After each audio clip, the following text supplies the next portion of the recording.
আপনারা দেখছেন 24 ঘন্টা ইন্ডিয়া টিভি, সর্বদা সবার পাশে সবার মাঝে। ভূতনির বানভাসী এলাকায় সরাসরি ববি হাকিমকে ফোন করে বানভাসীদের সহযোগিতার আশ্বাস দিলেন মুখ্যমন্ত্রী। কেন্দ্রীয় সরকারের অসহযোগিতা এবং বর্ষা শুরু হওয়ার জন্য ভাঙন রোধের কাজ আমরা করতে পারিনি। টানা কয়েকদিন বৃষ্টির জেরে হু হু করে জল বাড়ছে গঙ্গায়। বন্যা কবলিত মানিকচকের মালদার ভূতনির বাসিন্দাদের পাশে আমি রয়েছি। আমাদের সরকার আপনাদের সর্বোত্তভাবে সাহায্য করবে। আমি আজ ফিরোজ হাকিমকে পাঠিয়েছি। তাছাড়াও আপনাদের যে কোনো সমস্যার কথা জেলাশাসক পুলিশ সুপারকে জানান। বানভাসীদের যাতে কোনো সমস্যার সম্মুখীন না হতে হয় পর্যাপ্ত পরিমাণে ত্রাণ পাঠানোর জন্য নির্দেশও দিয়েছি ডিএমএসপিকে। আজ মালদার মানিকচকে গোপালপুর অঞ্চলে বন্যা কবলিতদের হাতে ত্রাণ তুলে দেওয়ার পরে মন্ত্রী ফিরোজ হাকিমকে ফোনে লাউড স্পিকারে বানভাসীদের উদ্দেশ্যে এই কথা বলতেই শোনা যায় মুখ্যমন্ত্রী মমতা ব্যানার্জিকে। 24 ঘন্টা ইন্ডিয়া টিভির প্রতিনিধির বিশেষ প্রতিবেদন।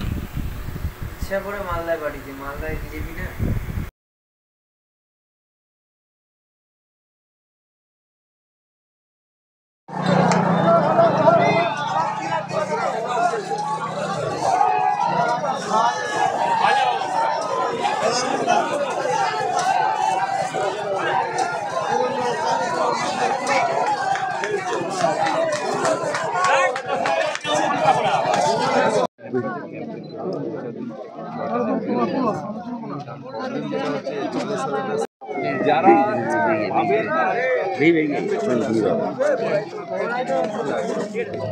আর সেন্ট্রাল গভর্নমেন্ট এটা দিচ্ছে না, আমরা বারবার করে চাইছি, মুখ্যমন্ত্রী রোজ চাইছে, রোজ কেউ কানে নিচ্ছে না। আমরা গরিব মানুষরা মরছি। ওইটা না বাঁধ তো ছিলই, ভাঙনে তো বাঁধটা চলে গেল।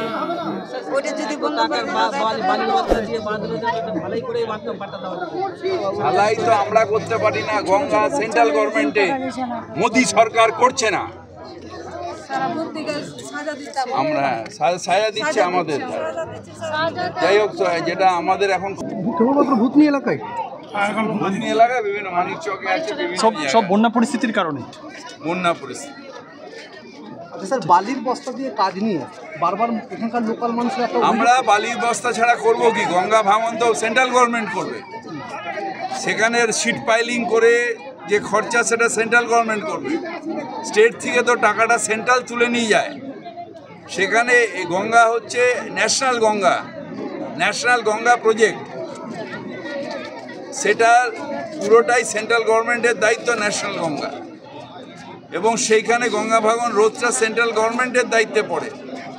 এটা স্টেটের পক্ষে সম্ভব না, আর পিসমিল কাজ করা যায় না।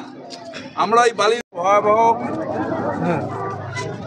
বাঁধটাকে উড়িয়ে নিয়ে গঙ্গা চলে গেছে, গঙ্গা ভাঙনে বাঁধটা চলে গেছে। আমাদের মুখ্যমন্ত্রী মমতা বন্দ্যোপাধ্যায় বারবার করে বলছেন যে গঙ্গা ভাঙন রোধ করুন, সেন্ট্রাল গভর্নমেন্ট একটা পজিটিভ রোল নিন। কিন্তু আমাদের দুর্ভাগ্য যে সেন্ট্রাল গভর্নমেন্ট বাংলাকে বঞ্চিত করছে, বাংলাকে অবহেলিত করছে। তাই এইখান থেকে নিয়ে মুর্শিদাবাদ পর্যন্ত যে ভাঙন সমস্যা, সেই সমস্যার সমাধান করছে না। যদি গঙ্গাটা ভাঙন না হতো তাহলে বাঁধটা যেত না, বাঁধটা না গেলে এই অঞ্চলটা ভাসত না। গঙ্গা ভাঙনের সাথে সাথে বাঁধটা ভেঙে পড়ে গেছে। সুতরাং আবার সেন্ট্রাল গভর্নমেন্টকে বলবো, মানুষকে মানুষ ভাবুন। শুধু আদানি আম্বানির পাশে দাঁড়ালে চলবে না, গরিব মানুষদের পাশে দাঁড়ান। এবং মুখ্যমন্ত্রী এটা বারবার করে বলছেন, গঙ্গা ভাঙনের জন্য একটা পজিটিভ রোল নিন।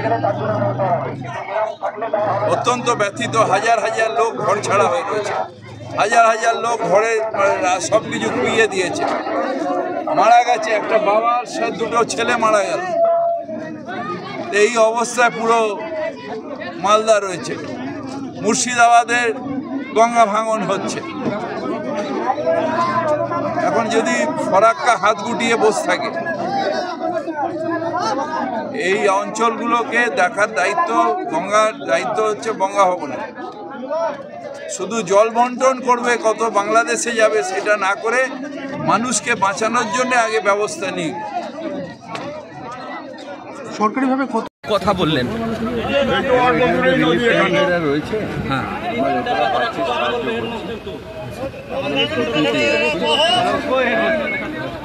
এইগুলো একটা প্ল্যানিং করে মমতাদি অলরেডি করছে, যাতে জলটা না আসে। প্রত্যেকবার জলটা আসলে উপর থেকে নেপাল, এই ভুটান আর সিকিম থেকে জলটা হয়ে হাই স্কুলটা একটু পরে এটা এখন বিগত 2 বছর থেকে এখানে কাজ হচ্ছে না, নদী পাড়ে সেটার ব্যাপারে কিছু থাকবে না আমাদের। এক্ষুনি তো মাইকে বললেন স্কুলটাও সেটাই এইটুকু অল্প দূরে আছে গঙ্গা আমাদের সাথে। এ পর্যন্ত সঙ্গে রাখুন 24 ঘন্টা ইন্ডিয়া টিভি। দেখতে থাকুন সব জেলার সব খবর সবার আগে 24 ঘন্টা ইন্ডিয়া টিভির পর্দায়। নমস্কার।